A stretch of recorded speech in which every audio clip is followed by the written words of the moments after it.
हाँ बच्चा, पिछली वाली क्लास में बेटा हम लोगों ने देखा था इंटीग्रेशन, ठीक है, इंटीग्रेशन के बेसिक देखे थे हमने, और साथ ही साथ हमने इनडेफिनिट इंटीग्रेशन में कुछ कुछ बेसिक फॉर्मूला देखे थे, नंबर 1। नंबर 2 चीज क्या देखी थी कि मेथड ऑफ सब्स्टिट्यूशन भी देखा था। डिफरेंशिएशन अगर दो फंक्शंस के पता हो, दोनों जोड़ के लिखे जा रहे हो, घटा के लिखे जा रहे हो, कोई कांस्टेंट से मल्टीप्लाई किए हो, तो कैसे कैसे निकलता है। साथ ही साथ एक इंपॉर्टेंट चीज हमने और सीखी थी पिछली वाली क्लास में कि हर फंक्शन का इंटीग्रेशन पॉसिबल नहीं है।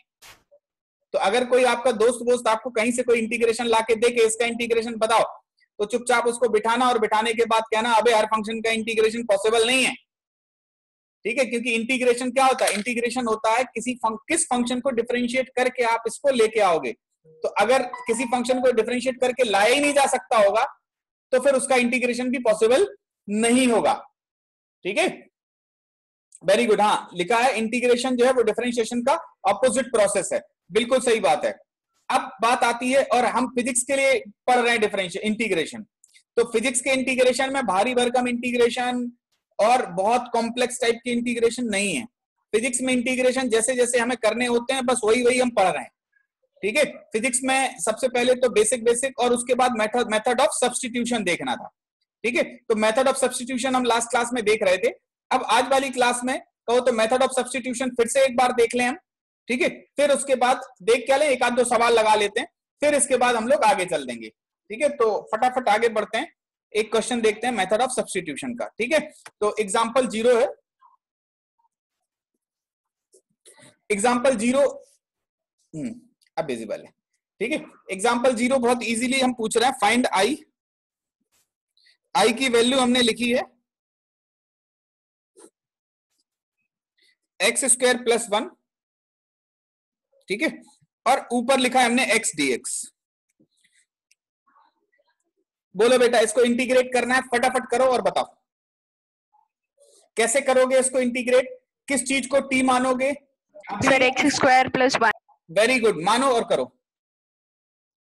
जो ये कर लें उनके लिए इसी में ही है, ये फर्स्ट वाला था, सेकंड वाला है, इसी फंक्शन को हम ऐसे करके लिख दे रहे हैं I = x³ / x² + 1 * dx।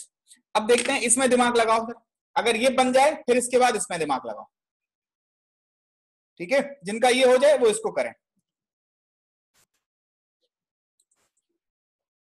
आ गए, ऑलमोस्ट 26 स्टूडेंट्स हो गए हैं, चलेगा,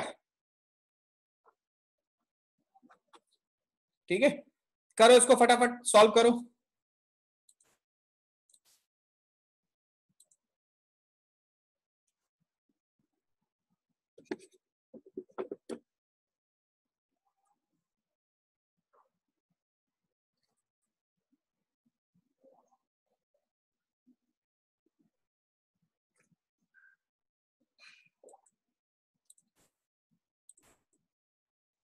चलो देखें, पहला फर्स्ट वाला क्वेश्चन देखें।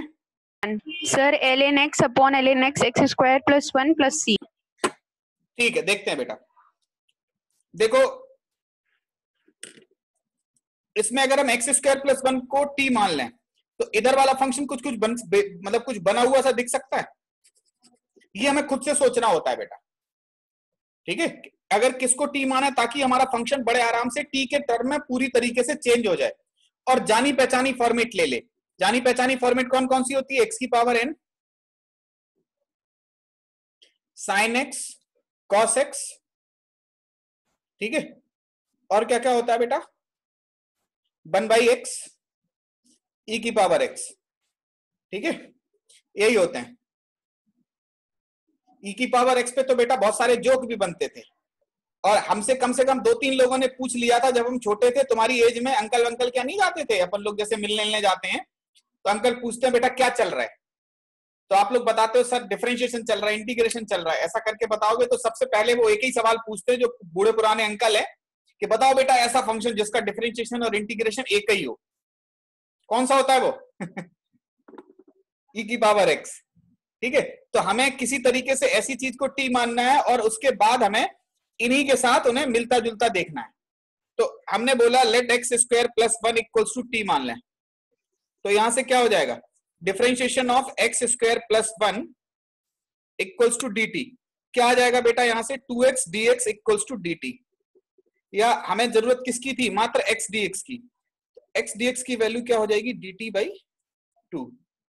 करेक्ट है। आई की जगह क्या लिखेंगे, d t by two t, half आ जाएगा बाहर और ये बन जाएगा d t by t, half l n t कि टी का फंक्शन है प्लस सी, टी में तो रख नहीं सकते तो टी की जगह क्या चिपका दो, x square plus one. Answer आ जाएगा हमारा half l n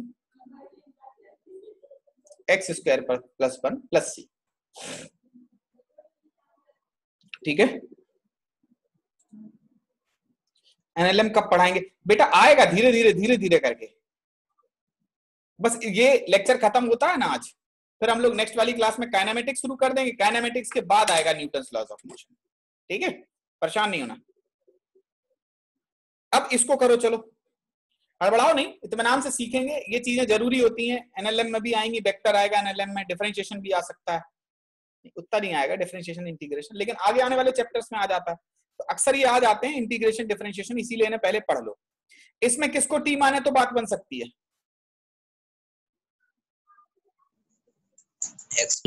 x square plus one. Very good. चल, let x square plus one equals to t, तो यहां से आ जाएगा 2x dx equals to dt। ठीक, हमें होशियारी अब दिखानी है। हमने होशियारी क्या दिखाई कि यहां से एक्स स्क्वायर की वैल्यू t माइनस वन रख सकते हो, बोलो। आई इक्वल्स टू रखा, इधर पे रखा x square into x upon, देखो ये आपको खुद से सोचना पड़ेगा। एक्स स्क्वायर की जगह पे रखा हमने टी माइनस वन अपॉन, नीचे क्या रखा टी, इधर आ गया D T, sorry x d x की जगह पे पूरा D t by to.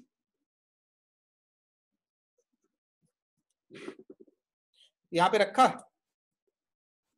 Half आ गया बाहर, होशियारी से इसमें one minus one by T D T.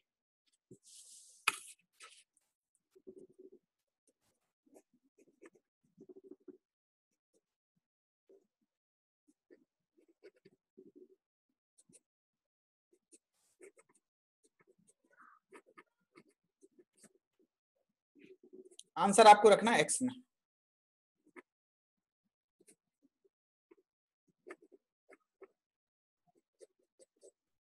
थोड़ा अच्छा सवाल हो गया।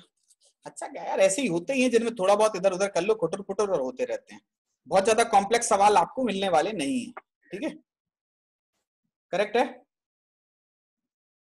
ये सब फिर से बता दोगे सर, स्टार्टिंग से थोड़ी याद है कुछ? बिल्कुल, हमने कहा इस पूरी चीज में एक्स स्क्वायर प्लस वन को टी माना, अब ऊपर है एक्स क्यूब, एक्स क्यूब है तो परेशान करेगा, हमने एक्स क्यूब को मन में सोचा कि एक्स स्क्वायर इंटू एक्स लिख लें, इसको डिफरेंशिएट किया था तो 2x dx equals to dt आ गया।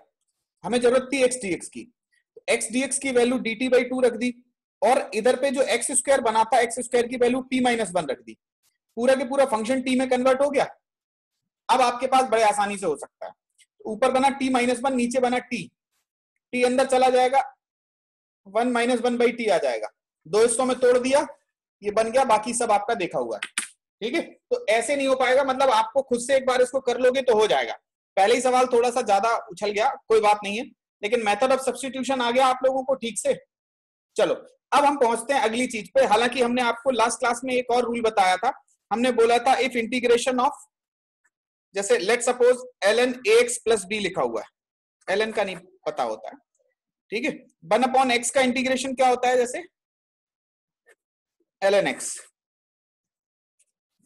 और कहीं ऐसा लिखा हुआ ax प्लस b, तो ln पे लिख दो ax प्लस b ही लिख दो, डिवाइडेड बाई a कर दो। ये फॉर्मूला ऐसा होता है, मतलब ये किसी भी फंक्शन के लिए वैलिड होता है, if integration of fx dx equals to gx plus c, ठीक है, then integration of f of ax plus b dx, ये हो जाएगा g of ax plus b upon a plus c। ये बताया था, ठीक है। तो यहां तक अपना हो गया था, ठीक है। ये पिछली वाली क्लास का रिव्यू है। अब हम स्टार्ट करते हैं आज वाली क्लास। ये आपको अगर आता है अच्छी बात है, नहीं आता है तो इसके लिए आप अपना दिल छोटा ना करो, खुद को परेशान ना करो, ठीक है। आगे आने वाले सवालों में इसकी बहुत ज्यादा जरूरत नहीं है और काफी अच्छे से आप इसको कर पाओगे, ठीक है। आगे आने वाले सवाल काफी इजी हैं और काफी सिंपल सा है टॉपिक। तो देखते हैं आगे आने वाले सवाल में।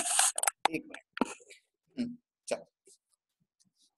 तो नेक्स्ट जो हम देख रहे हैं बेटा वो है डेफिनिट इंटीग्रेशन। नेक्स्ट टॉपिक है हमारा definite integration.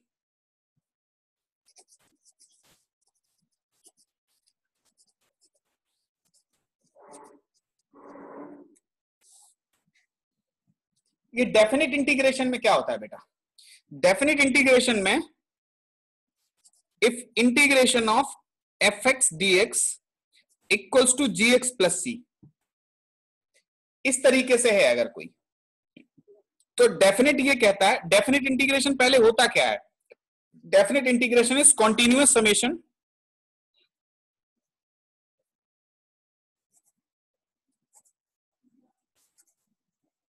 Lower limit to upper limit, ठीक है। अभी हम बताएंगे जो लिखा हुआ है उसका मतलब क्या है, लोअर लिमिट क्या होती है, अपर लिमिट क्या होती है, कैसे इंटीग्रेशन करते हैं। तो एक चीज जरा समझो, एफ एक्स लिखा, जो नीचे लिखी जाती है उसको बोलते हैं लोअर लिमिट, जो अपर लिखी जाती है उसको बोलते हैं अपर लिमिट। जब तक ये dx नहीं लगता तब तक ये फंक्शन पूरा नहीं होता इंटीग्रेशन का। यहां पे gx लिखा जाता है, इधर लोअर लिमिट लिखते हैं, इधर अपर लिमिट लिखते हैं, लिखने का तरीका होता है। फिर उसके बाद gb कर देते हैं, माइनस ga कर देते हैं, ये होता है। हालांकि हमको भरोसा है कि ये लाइन समझ में नहीं आई होगी, ये लाइन डरा रही होगी आपको। डरा रही है कि नहीं? यस सर, बहुत ज्यादा। डरने की आवश्यकता नहीं है। देखो एक एग्जांपल देखोगे बड़े आराम से हो जाएगा।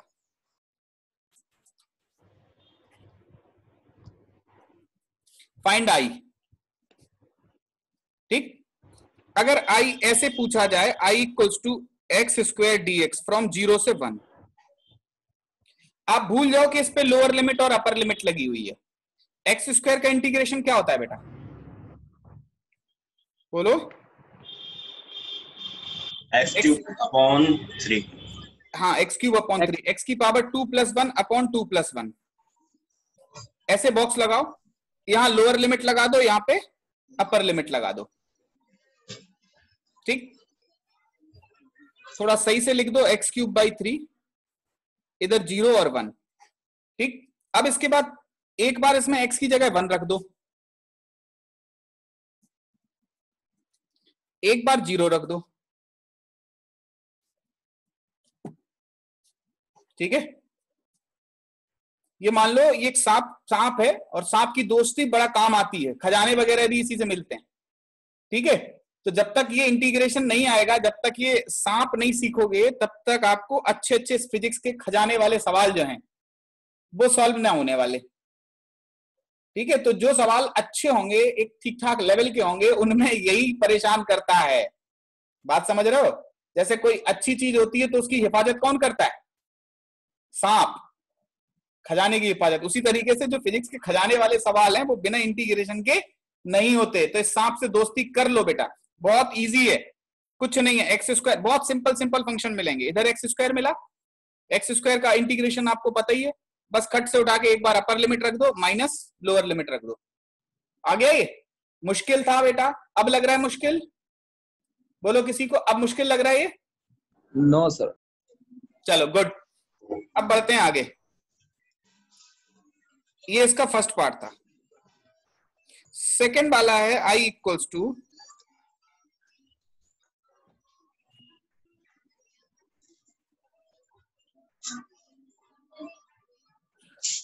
वन से 4 तक। चलो इसको इंटीग्रेट करो, रूट एक्स फ्रॉम 1 to 4। चलो देखते हैं इसको कौन कौन करता है।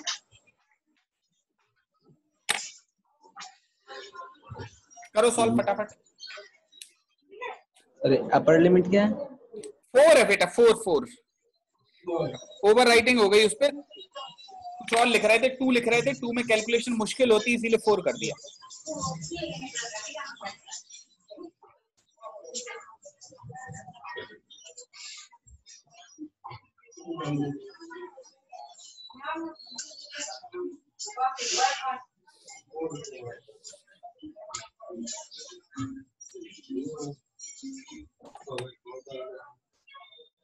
Sir minus. हाँ देखते हैं बेटा। अलीशा, आप कोई दिक्कत है बेटा? ठीक है, आप हाथ ऊपर किए थे इसलिए पूछ रहे थे। चलो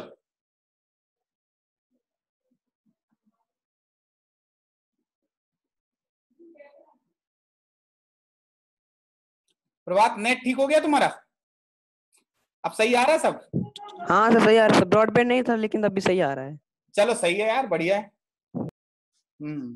चलो बच्चा, अच्छा है।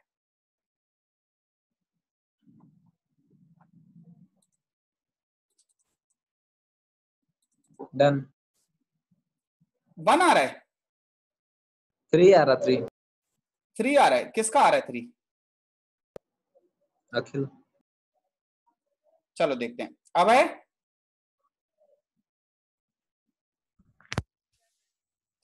आ रहा है बेटा? हाँ सर आ रहा है कितना आ रहा है? सर, अभी बस हो ही गया थोड़ा। चलो चलो ठीक ठीक, करो करो।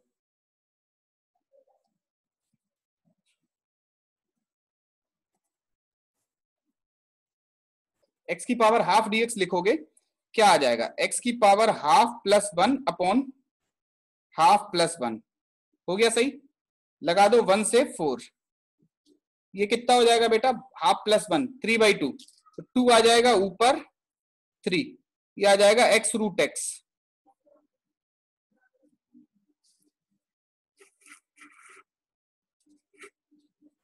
लिमिट कहां से कहां तक लगनी है?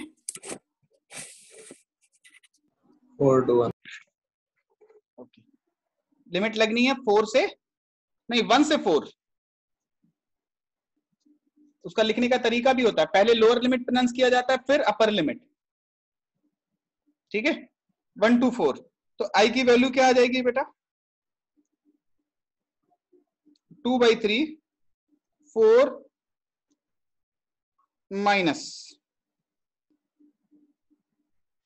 ये तो 2/3 आया। अरे ये 4 रखना है यहाँ पे बेटा, 4√4, 4 से क्या आ जाएगा? 2, बोलो 2, 16/3 माइनस 2/3।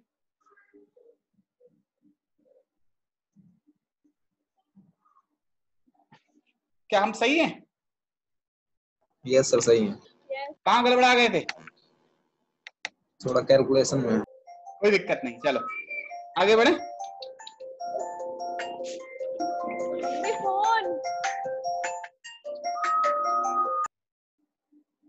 चलो आगे बढ़े। नेक्स्ट देखो बेटा, अगला है i इक्वल्स टू, ये थर्ड वाला हो गया, i इक्वल्स टू है, एक इजी दे दें ताकि सब लोगों का थोड़ा मनोबल बढ़े, x² dx from 0 to 2।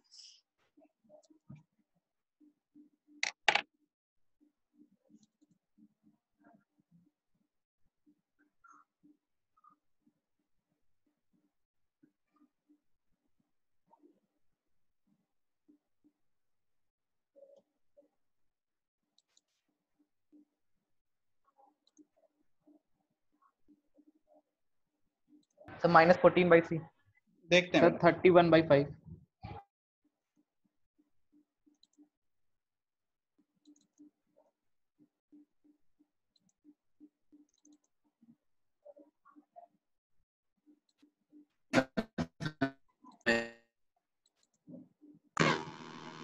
Thirty two by five है सर। 32/5। चलो देखते हैं बच्चा, ये क्या आ जाएगा? x की पावर 4 + 1 अपॉन 4 + 1 फ्रॉम 0 से 2। तो ये आ जाएगा x की पावर 5/5 फ्रॉम 0 to 2। ठीक है, 0 से 2।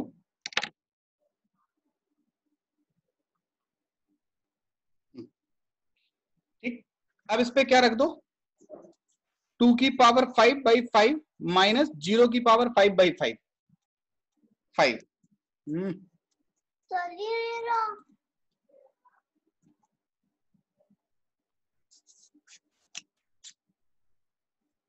ठीक है, कितना आ जाएगा बेटा?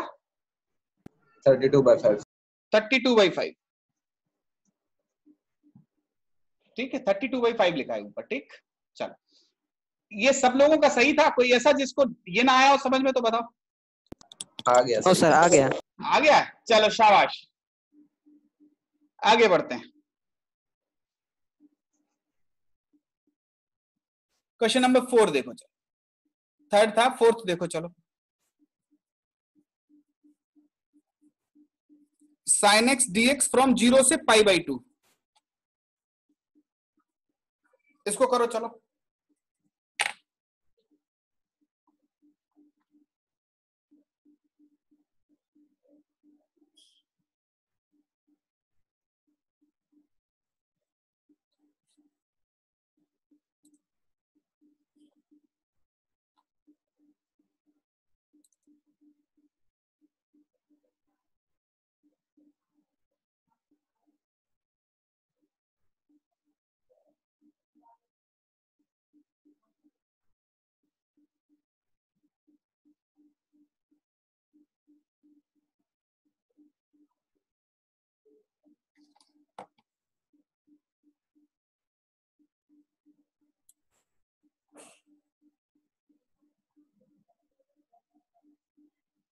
इतनी देर लग रही है?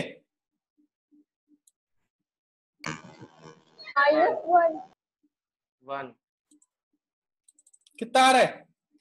1। अच्छा अच्छा, आ गया था। ठीक ठीक ठीक, आरओ का आया बंद। चलो ठीक, साइन एक्स का क्या होता है बेटा इंटीग्रेशन?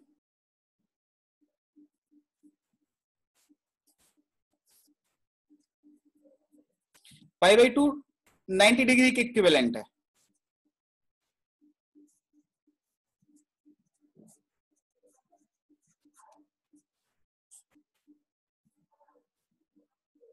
माइनस माइनस प्लस, समझ गए? बोलो बेटा, ठीक है?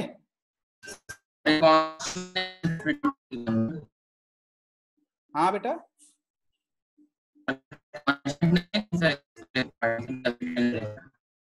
अनंत आपकी आवाज थोड़ा डिस्टर्ब कर रही है, लिख के भेज दो बेटा, है ना? चलो क्वेश्चन नंबर 5 में अगर हम ऐसा सोचें, देखो हम इसको चाहो तो इसको रूल करके लिख लो, चाहे नोट करके लिख लो, कोई दिक्कत नहीं है। इंटीग्रेशन ऑफ, अगर 2 फंक्शन लिखे हुए हैं, ये पुरानी बात है बेटा, कुछ इसमें नया नहीं है। ए से बी तक अगर है तो ये ए से बी fx dx प्लस ए से बी gx dx, 2 हिस्सों में ये तोड़ दिया जाता है। ठीक है, जैसे एक सवाल करो, चलो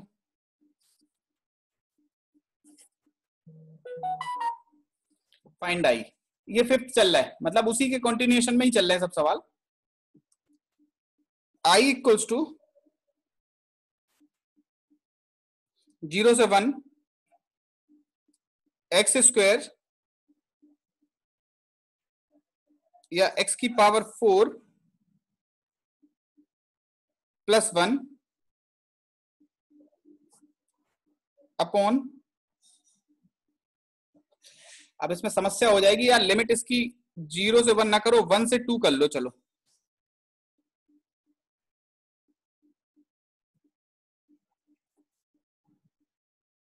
एक्स स्क्वायर ले लो, चलो नीचे।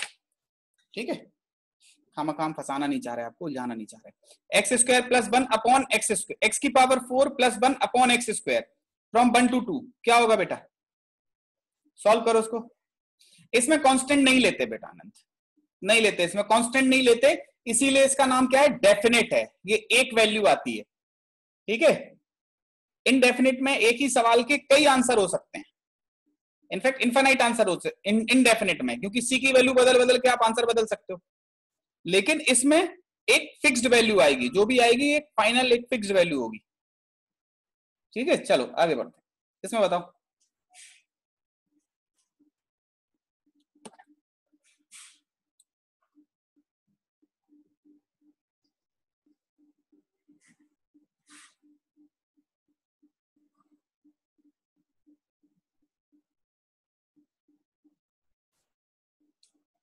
उदय,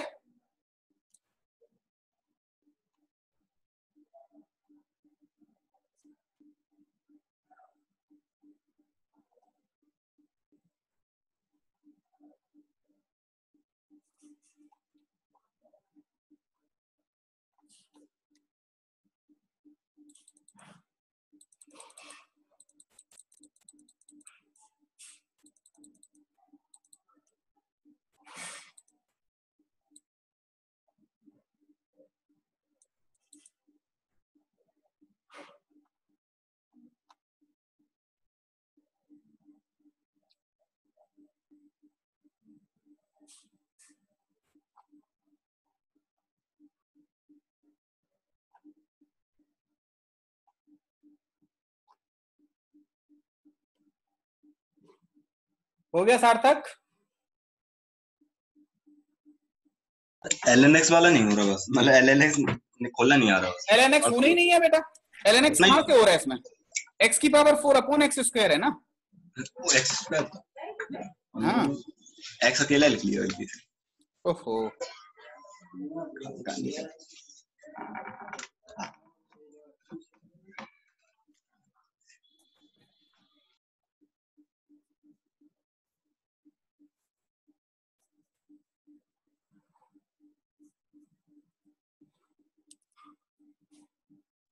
फाइव बाय सिक्स।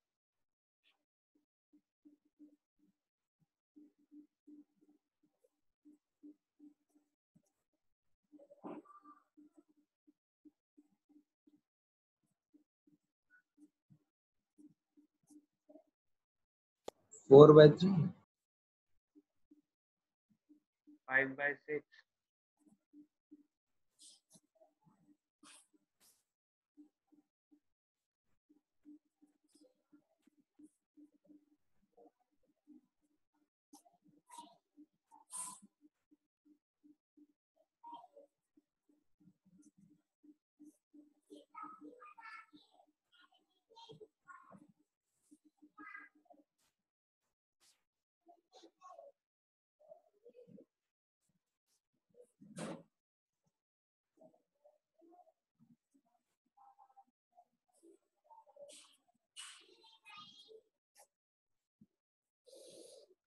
देख लो कितना आ रहा है बेटा। 8 सर वो मिनट लगे, कितना बता? 7। हाँ बेटा, सर वो 2 से 0 नहीं हुआ ना सर, 2 से 1 है ना, 1 से 2 मतलब। ओके, गलत गलत गलत गलत लिख गया बेटा, 1 से 2 है, वो गलत है। अब ठीक है? Yes sir. अब ठीक, चलो, ध्यान नहीं दिया होगा बेटा। ये आयुष, बेटा आयुष कौन है? ये बड़ी देर से जुड़ा तो है लेकिन ज्वाइन नहीं कर पा रहा। आयुष को रुको 1 मिनट, भेज दो, ज्वाइन ऑडियो कर लो बेटा।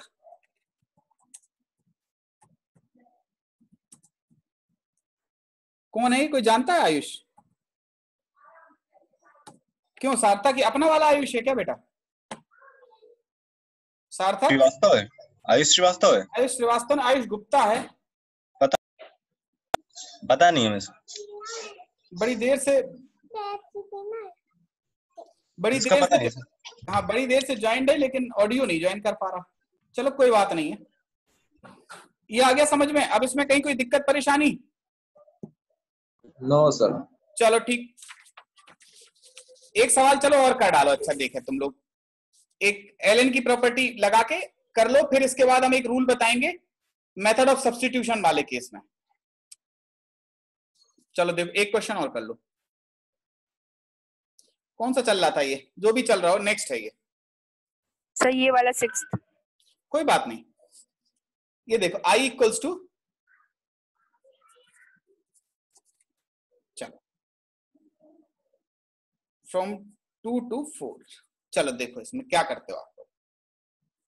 अरे बहुत इजी है यार, हम ये चाह रहे हैं कि आपको प्रैक्टिस हो जाए इसकी, कोई इसमें भारी भरकम चीज नहीं है, बस थोड़ा सा समझ में आ जाए।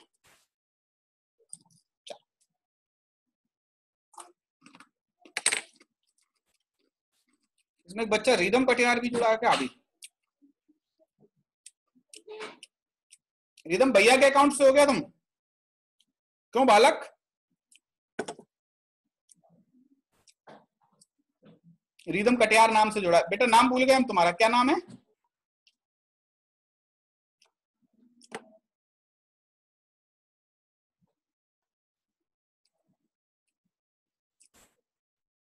चलो कोई बात नहीं,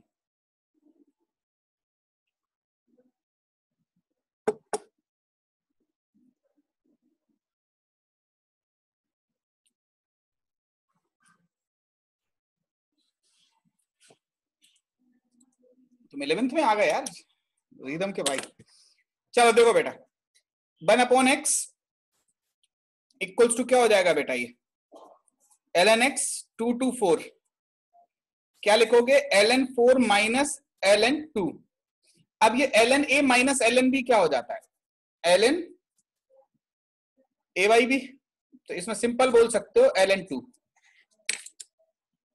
करेक्ट है? चलो आगे बढ़ते हैं।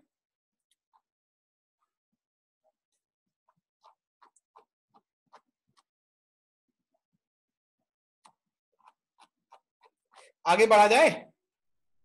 हाँ गुड गुड। चलो नेक्स्ट देख रहे हैं हम बेटा, ये हो गया। अब देखो नोट करके, अगर आप सब्स्टिट्यूशन का इस्तेमाल करते हो तो लिमिट भी अकॉर्डिंगली चेंज करनी पड़ेगी, ठीक है? इन केस ऑफ सब्स्टिट्यूशन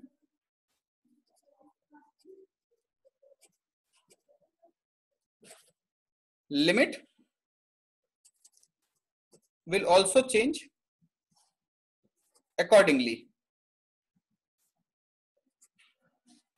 जो हमारी लिमिट है वो भी उसी के अकॉर्डिंग चेंज हो जाएगी, ठीक है? सब्स्टिट्यूशन वाले केस में लिमिट भी उसी के अकॉर्डिंग चेंज हो जाएगी जिसको आपने टी माना है। जैसे एक एग्जांपल देखो, चलो पहला एग्जांपल हमें कर लेने दो, फिर आपका हो जाएगा अगला। जैसे कहीं ये लिखा हुआ है I इक्वल्स टू e की power sin x into cos x dx from 0 से π/2। डरना नहीं बेटा, है ना? हम 2 सवाल कराएंगे, फिर कम से कम 3 आपसे पूछेंगे, ठीक है? तो सर आपने सब्स्टिट्यूशन के बाद क्या लिखा है? In case of substitution limit will also change accordingly.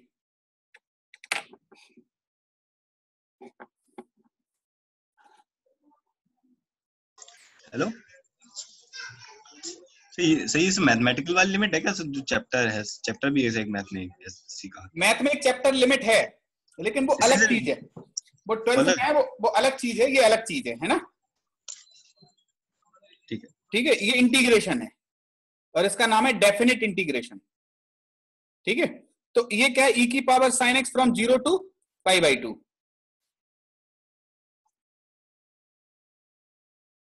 ठीक, अब अगर हम बोलें let sin x equals to t, तो आपका यहां से काम बन जाएगा d of sin x equals to dt। sin x का क्या हो जाएगा? cos x dx equals to dt। ये आपका काम बन गया, ये भी काम बन गया, लेकिन लिमिट भी बदलनी पड़ेगी। At x equals to 0, t equals to कितना हो जाएगा? sin 0। बोलो, at x equals to π/2, t equals to क्या हो जाएगा? sin π/2, यानी कि क्या हो जाएगा? 1। बात समझ रहे हो? हमें लिमिट भी किसकी लगानी पड़ेगी? फिर t की लिमिट लगानी पड़ेगी। जब x की वैल्यू 0 थी तो t की वैल्यू कितनी थी? 0। जब x की वैल्यू π/2 थी तो t की वैल्यू कितनी थी? 1। तो जो लिमिट लगेंगी वो किसकी लगेंगी, टी की लगेंगी। 0 से 1 हो जाएगा, e की पावर t हो जाएगा, cos x dx को क्या लिख दोगे आप, dt। तो इधर क्या आ जाएगा, e की पावर t, सिंपल।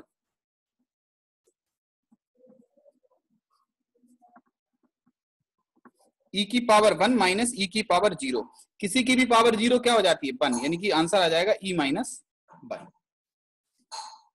बोलो समझ में आया कि अगर सब्स्टिट्यूशन में लिमिट, सब्स्टिट्यूशन में कोई चीज रखते हो तो उसकी लिमिट कैसे चेंज होती है, ये समझ में आया?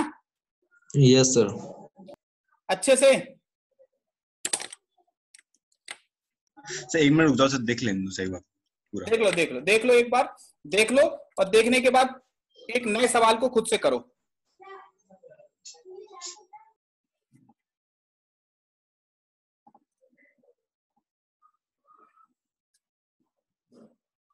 ये फर्स्ट था, सेकंड वाले को आपको खुद से करना है।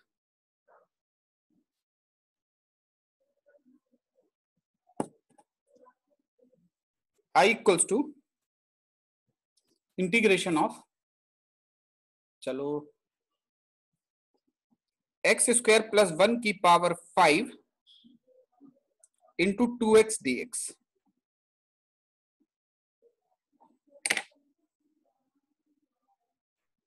चलो करो इसको।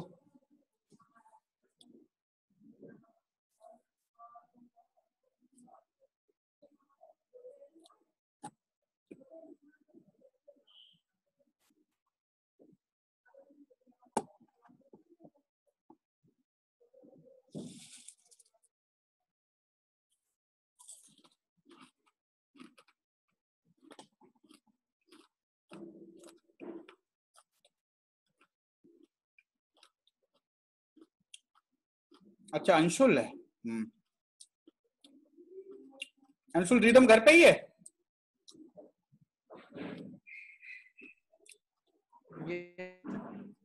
अच्छा अच्छा अच्छा, चलो ठीक ठीक, बढ़िया बेटा, है ना? पढ़ाता वढ़ाता है कि नहीं, पढ़ाते हैं भैया? पढ़ाते हैं, चलो ठीक ठीक।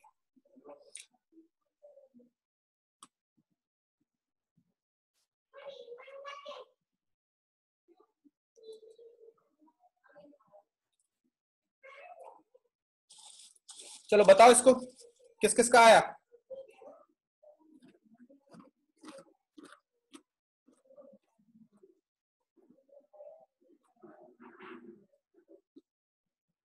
बताओ।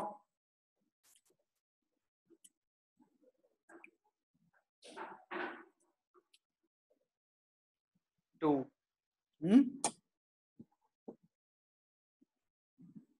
टू, देखते हैं।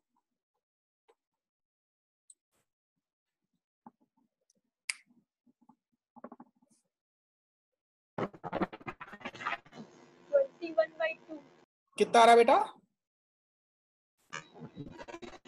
21/2। देखते हैं, देखो बेटा, let x square plus 1 equals to t, d of x square plus 1 equals to d t. तो ये क्या आ जाएगा, 2x dx equals to d t. हाँ लेकिन लिमिट जरूर देखनी पड़ेगी। At x equals to 0, t equals to क्या हो जाएगा, 1। At x equals to 1, t equals to क्या हो जाएगा, 2। ठीक है, तो इस पे जो लिमिट लगेंगी वो कैसे लगेंगी, from 1 to 2। X square plus 1 की जगह हमने क्या लिखा, t की पावर 5 इंटू डी टी। ठीक, अब जब आप इसको सॉल्व करोगे तो आ जाएगा t की पावर 6/6, लिमिट लगेंगी 1 से 2। इधर से क्या आ जाएगा, 2 की पावर 6/6 माइनस 1 की पावर 6/6। 1 की पावर 6/6 की वैल्यू हमने रख दी 1/6, 2 की पावर 6/6 की वैल्यू तुम्हें रखनी है, कितनी आ जाएगी, 64/6। तो इधर से कितना आ जाएगा, 63/6।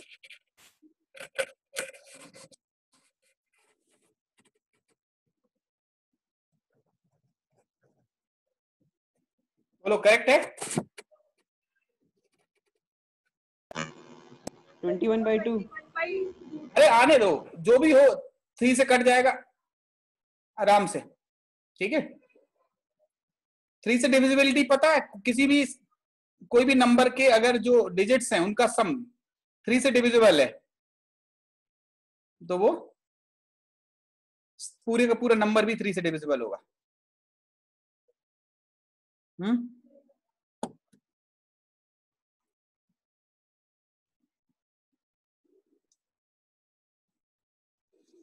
Next question.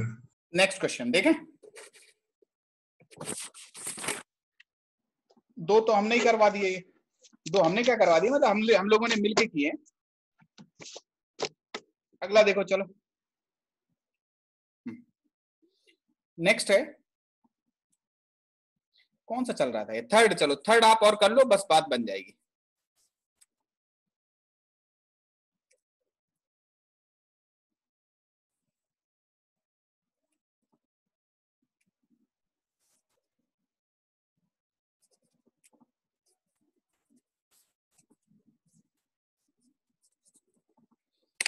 चलो कर लो।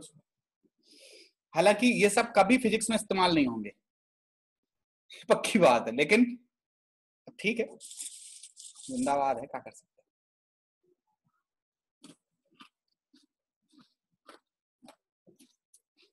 सवाल बुकलेट में है, मिल जाते हैं तमाम जगह पे, दोस्त दे देते हैं, इसीलिए अपना भी थोड़ा फर्ज बनता है कि बता दें।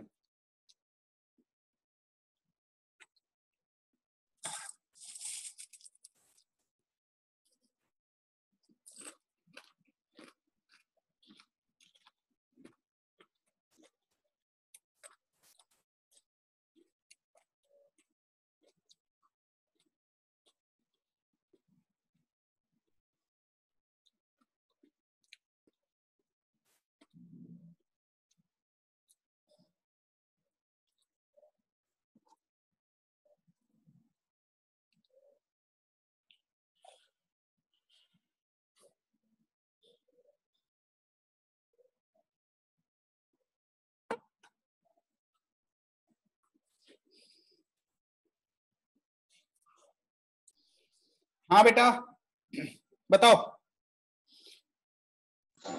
सर 1 आ रहा है। 1 आ रहा है। 1/4। चलो देखते हैं, अलग अलग लोगों के अलग अलग आ रहे हैं आंसर। इसमें सबसे पहले बताओ टी किसको माना जाए? Sine x.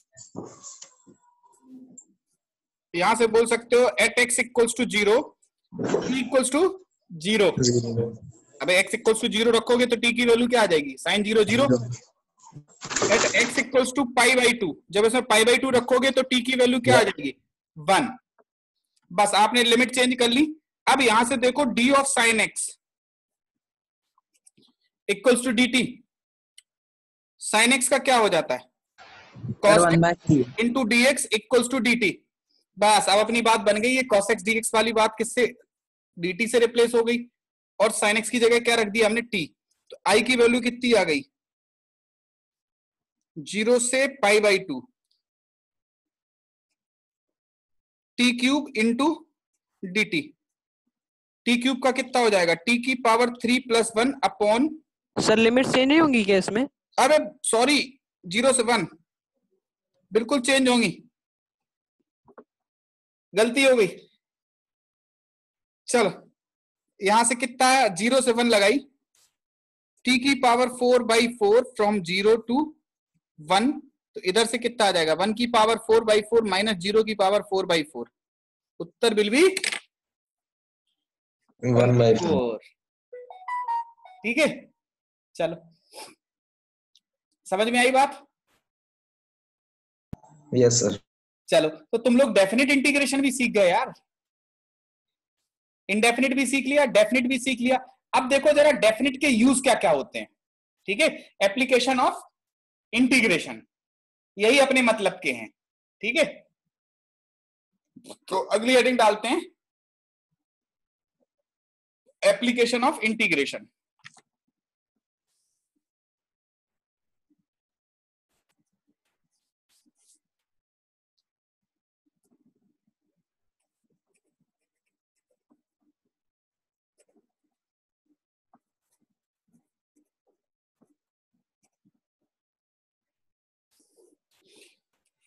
इंटीग्रेशन के एप्लीकेशन क्या क्या होंगे? सबसे पहला होता है area under the graph.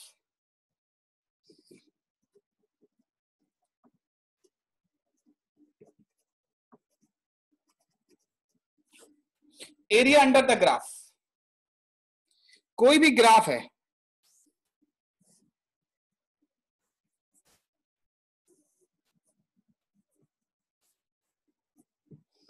y equals to f x, ये a है, ये b है, तो इसके अंदर का एरिया, हालांकि क्लास में तो हम इसका प्रूफ भी बताते हैं, यहां नहीं बताएंगे प्रूफ, ठीक है, कोई मतलब का नहीं है। इसका जो एरिया होगा that will be integration of f x into d x from a to b. A से बी तक का एरिया ये कवर कर लेगा ये। तो किसी भी ग्राफ के अंदर का एरिया अगर आपको निकालना है तो आप इंटीग्रेशन की मदद से निकाल सकते हो। करेक्ट है बात? कहो तो इसका प्रूफ बताएं, कोई है इंटरेस्टेड इसके प्रूफ में? No sir. ठीक है है तो, लेकिन अभी फिलहाल तो जरूरत नहीं है, लेकिन इससे ज्यादा। चलो कोई बात नहीं, अरे बताया जाएगा, मैथ की क्लास में बताया जाएगा, ठीक है, परेशान ना हो चलो ठीक है, नहीं बता रहे, ये आ गई बात समझ में। हम नोट करके एक दो चीजें जरूर बताना चाहेंगे कि जो भी एरिया ऊपर होगा,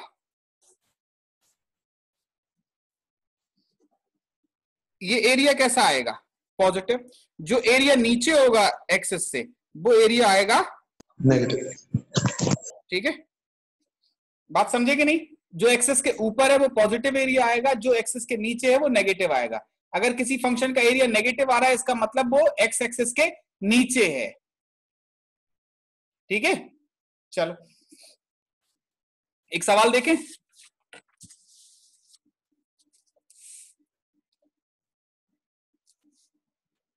देखो, अब अगर हम बात करें, हमारे पास ये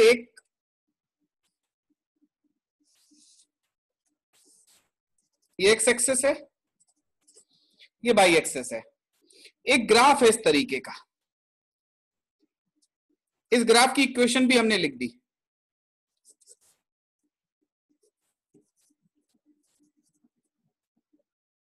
ठीक। अगर हमसे पूछा जाए ये वाला एरिया कितना होगा बेटा?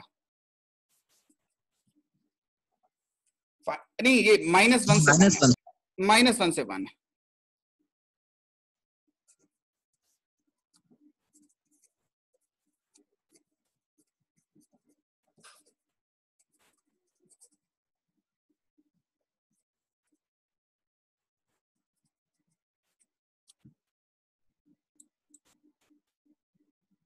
सर ये -1 to 1 है।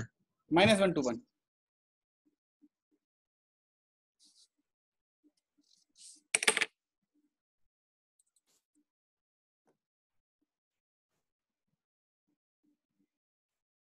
इसके पहले हम एप्लीकेशन, मतलब इसके क्वेश्चंस करवा रहे थे जब मेथड ऑफ सब्स्टिट्यूशन लगता है। अब हम ये करवा रहे हैं इसके एप्लीकेशन कि ये कहां कहां इस्तेमाल होता है। सर डिस्कनेक्ट हो गया था, एक बार फिर से बता दीजिए। बेटा देखो, ठीक है, बाकी लोग कोई बात नहीं है, ठीक है। हमने ये बोला था कि इसके बाद अगर आपसे पूछा जाए कि इसके एप्लीकेशन क्या क्या हो सकते हैं, तो इसका एप्लीकेशन होता है मतलब सबसे पहला एरिया अंडर द ग्राफ। कोई भी फंक्शन है y equals to f x, उसके नीचे कितना एरिया होगा, उसका और एक्स एक्सिस के बीच में कितना एरिया होगा, ये निकल के आ जाता है from a to b f x d x, ठीक है। ये हो जाता है इस ग्राफ के अंदर का एरिया। इस एरिया की बात हम कर रहे हैं, ठीक है। आपको ये वाला एरिया अगर निकालना है, from a to b x equals to a से एक्स इक्वल्स टू बी तक का एरिया निकालना है, ठीक है, और इस एक्सिस के बीच, इस ग्राफ के बीच का, तो ये हो जाता है integration of f x d x from a to b. फिर एक नोट करके बात बताई थी कि अगर कहीं भी इस तरीके की चीज है, कुछ हिस्सा ऊपर है एक्सिस के, कुछ हिस्सा नीचे है, तो जो एक्सिस के ऊपर होता है वो एरिया पॉजिटिव होता है, जो एक्सिस के नीचे होता है वो एरिया नेगेटिव होता है, ठीक है। चलो अब बात आ रही है इसकी, area under the graph from x equals to -1 से x इक्वल्स टू 1 तक 2/3। चलो देखें क्या होगा बेटा, ये वाला area integration of fx dx from -1 से 1। fx कितना है, x स्क्वायर dx फ्रॉम -1 से 1। हमारे हिसाब से ये आएगा x³ 3। इधर लिख दे रहे हैं, कोई बात नहीं, वहां दिख नहीं रहा था। लिमिट लगाई -1 से 1, ठीक। इधर लिखा 1³ 3 माइनस ऑफ -1³ 3, माइनस प्लस हो जाएगा, यहां से आ जाएगा 2/3। समझ में आया? Yes sir. पक्का? चलो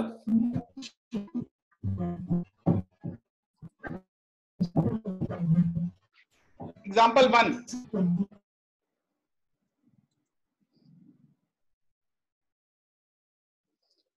देखो एग्जाम्पल 1 बहुत सिंपल है, इसी में ही हम पूछ ले रहे हैं, देखते हैं आप इसको कितना करते हो। हमने बोला एक प्लेट है इस तरीके की है, इसका एरिया पूछा जा रहा है।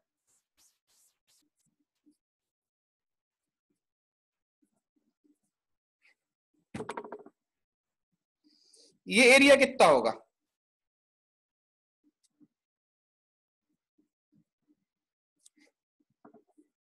ये एक लाइन है y इक्वल्स टू 1, इस प्लेट का एरिया बताओ कितना होगा?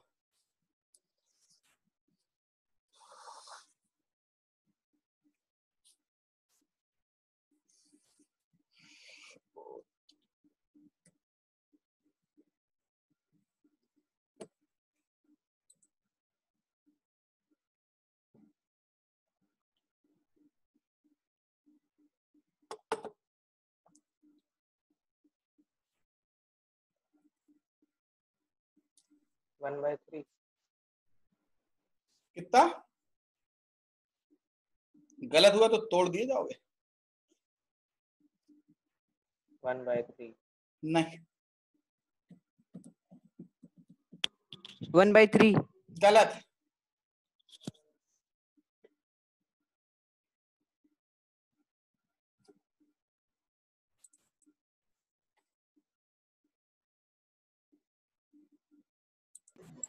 सर ये y is equal to 1 minus x square होगा। हाँ, तो सर इसकी लिमिट्स कैसे सेट करेंगे? अबे लिमिट अब निकालो, तुम बुद्धि लगाओ। जब इसमें y इक्वल्स टू 1 रख दोगे बेटा, तो x की वैल्यू निकल के आ जाएंगी, +1 -1। यानी कि ये कितना होगा 1 और ये कितना होगा -1। अब तुम इसके अंदर का एरिया ये वाला निकाल लो, ये तो तुम निकाल लोगे पूरे में से। तो जो रिक्वायर्ड एरिया है, आंसर क्या हो जाएगा? ये ऊंचाई कितनी है 1 × 2,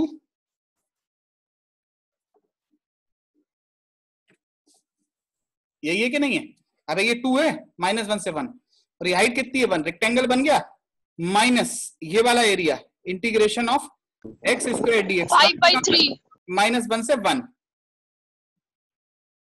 -1 से 1 ये हम निकाल चुके हैं पहले ही। कितना आया था? 2/3 आया था, ठीक। तो ये क्या हो गया 2 - 2/3।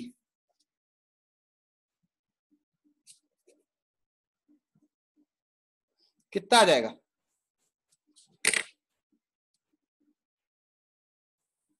बोलो, ठीक है कि नहीं?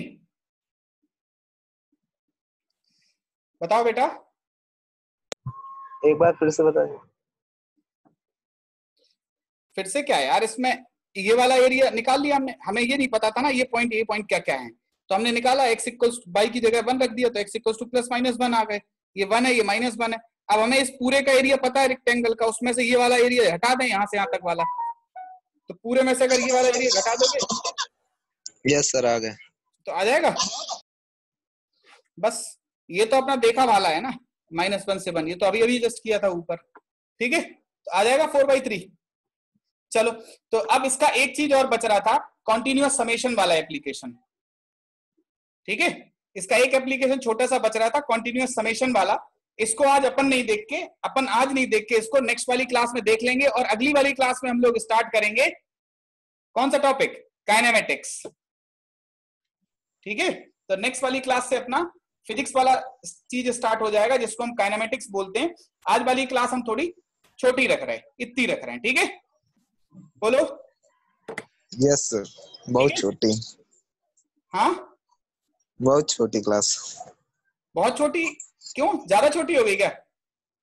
8 बजे नो तक सर। क्वेश्चन भेज दीजिएगा। हाँ, 15 मिनट तो है ना। क्यों बेटा, 15 मिनट नहीं है क्या? क्या कह रहे हो? वीडियो डाल दीजिएगा सर। दीजिएगा। क्यों, कोई दिक्कत आती है क्या बेटा? सर कल वाले, उस लास्ट क्लास वाली सर। हाँ, डाल देंगे, लेकिन एक बार बताओ यार, दिक्कत आती है क्या इसमें? सर उस दिन वाले ग्राफ वाले क्वेश्चन में दिक्कत आई थी सर। अच्छा, चलो कोई बात नहीं है। अभी हम इसको एक काम कर रहे हैं, ये वाली रिकॉर्डिंग बंद करके फिर अपन बातें करते रहेंगे आराम से। ठीक है बेटा, तो आज वाली क्लास इतनी रखते हैं। Thank you.